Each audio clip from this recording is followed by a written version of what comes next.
Hello boys and girls, this is Mr. Kizik, and in this video we're going to be looking at properties of rhombi and properties of squares. So just like the other figures that we've looked at before, rhombi have the same properties of parallelograms. So still opposite sides congruent, opposite sides parallel, opposite angles are congruent, consecutive angles are supplementary, and diagonals still bisect each other.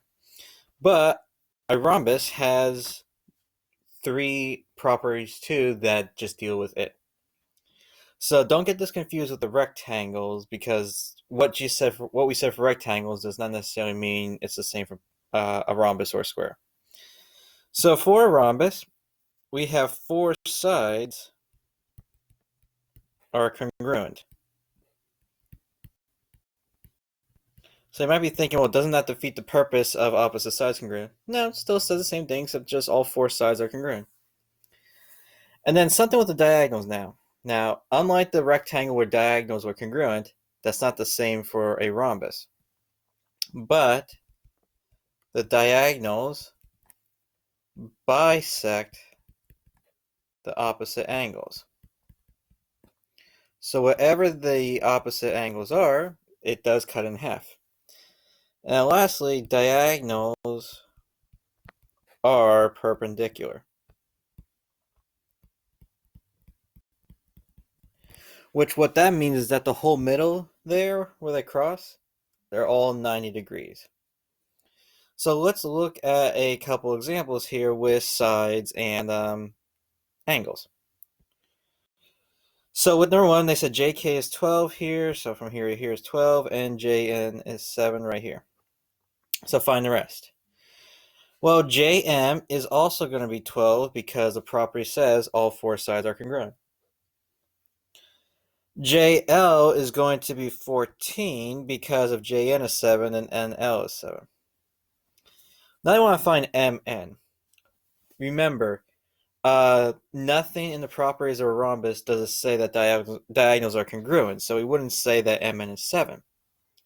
However, just like what we did with a rectangle, we try to find MN. I have another right triangle with this side 12, that side 7, and we're trying to find MN. So we gotta use the Pythagorean theorem again. Again, a squared plus b squared equals c squared, where c is the hypotenuse. So we would have 7 squared plus x squared equals 12 squared. And then we will go about solving for it. So we got 49 plus x squared equals 144. I subtract 49 from both sides, and I get 95, right? 95. And then take the square root of both sides. And remember, you're not always going to get a perfect square, so you're going to have to just round 10 nearest 10. So the square root of 95 is going to be around roughly 9.7. So MN is 9.7. Well, how do we find MK? Well, MK is just the entire thing, so just double 9.7 and get 19.4. So that's really the trick here, because a lot of students are thinking still the rectangles, not realizing that that's not the same property. So let's look at another one. EF 23, DF 40. So this whole side length is 40. So what does that mean GF is? Well, GF is 23 because all sides are the same. HF, well, if DF is 40, HF is half, so 20. Now I want to find GH. So here's GH, and I can use any triangle here. Knowing that the middle is 90 degrees, I have my Pythagorean theorem again. So I would have 20 squared plus x squared equals 23 squared. And then again, I would go about and solving for x. Now I'm using my calculator here. So I'm just going to do 23 squared minus 20 squared, which is going to be 129. And then take the square root of both sides, and I get this is going to be roughly 11.4. So GH is 11.4, which means GE double will be 22.8. Okay. So it's the same concept for number 3 here. Now, just label your things here. Actually, in fact, let's look at number 3. Number 3, RT is 22, US is 18. So this time they gave you the diagonals. So what does that mean by VT? VT is half, 11. So this is 11, that's 11. UV is 9 because it's half, so that's 9, that's 9. So now they want you to find RS, and then whatever you find for RS is going to be the same thing for ST. Again, right triangle. You go, right triangle here. This time my Pythagorean theorem setup is going to be 11 squared plus 9 squared equals x squared. Because this time the sides of the rhombus we're trying to find, which is the hypotenuse. So when I do that, 11 squared plus 9 squared, I get 202. And then take the square root of both sides, and I'm going to get around 14.2, which would be the same thing for both. All right, let's look at angles now. Just like the rectangles, I only need to know one set of angles because by the properties of a rhombus, it takes care of everything else. So remember, the whole middle is 90 degrees right here because it says diagonals are perpendicular. So angle 8 is 90.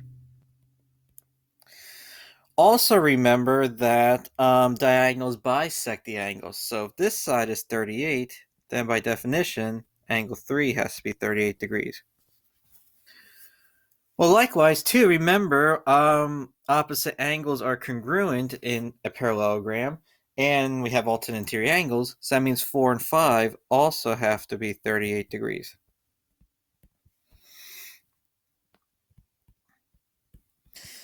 Now, let's use some logic here.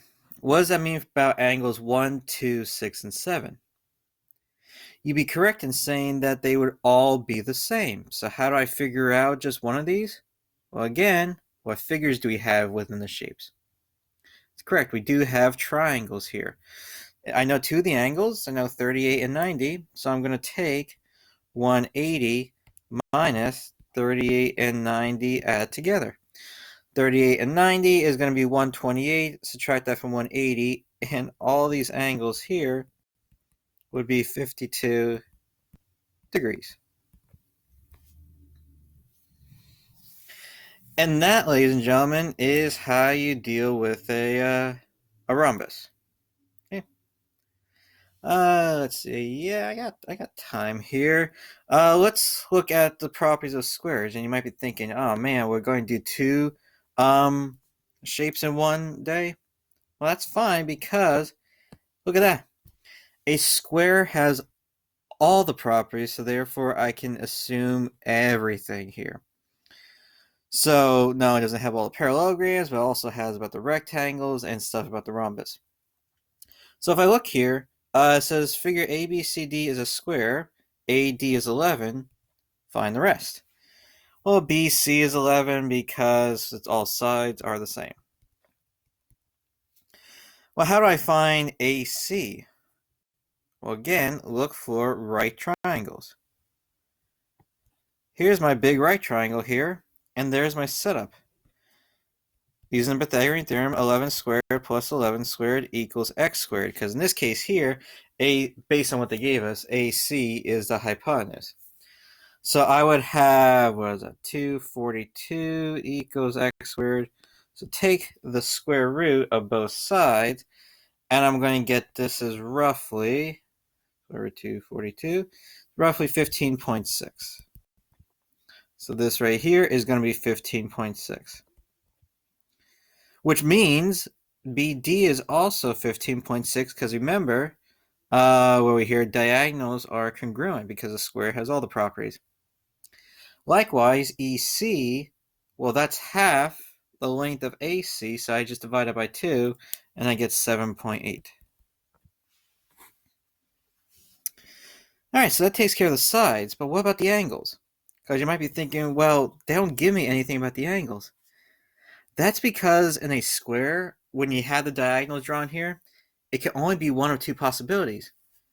Remember, since it shares all the properties of all the figures we talked about, that means since it has 4 right angles, so all 4 corners are right angles, the diagonals are perpendicular, so that means the whole middle is 90, and so since the diagonals bisect the angles, that means it's half of 90, or 40, so 45. So those are the only possibilities that you'd have. So if I look here, just make sure you trace out correctly, angle DAB. D to A to B is this whole corner right here. It's a whole corner, which means it's 90 degrees. Angle AEB. Angle AEB is right here. It's in the middle, so that's also 90 degrees.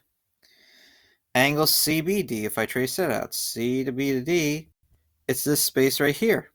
So it's not the whole corner, it's half of it, 45. And angle BAC, same concept again. Not the whole corner, half of it, 45 degrees. So the answers for a square will only be either 90 or 45. Number 7 is the same concept, except this time they gave you TR, which is the part of the diagonal. But that's fine. So to find PR, well, double it, 34. Because remember, all these parts here are 17, which means QS is also 34. QT must also be 17. So how do I find PQ? Well, there's one of two ways of doing it. There's an easier way and a harder way, so let's do the easier way. I would instead use the little right triangle here to find that hypotenuse.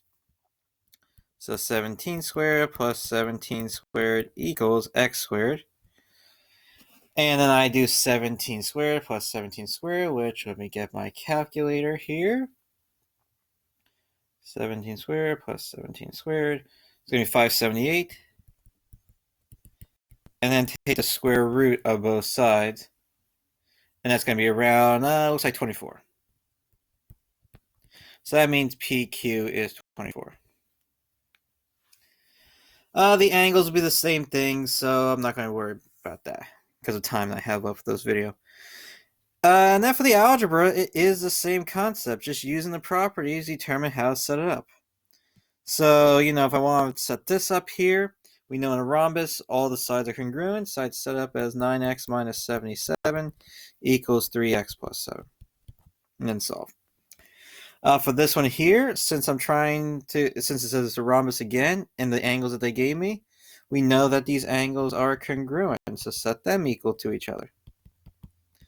Now, a problem is asking for angle FED, which is this entire angle right here. So let's actually solve for this here. When you do solve for it, you get x equals 7. Well, I'll plug into one of them. So if I plugged into here, 5 times 7 plus 1 is 36, which means this is also 36. Well, to find this whole corner right here, well, I can add these two up here, which means this whole corner is 72. And because a rhombus shares the same properties as a parallelogram, just take 180 minus 72, which means this is 108 degrees. All right, and it's the same concept for the other two problems, except it's just talking about a square. All right, so please check your little classroom for what your homework will be. Again, if you have any questions, please feel free to email me. This is Mr. Kiesik, sign off.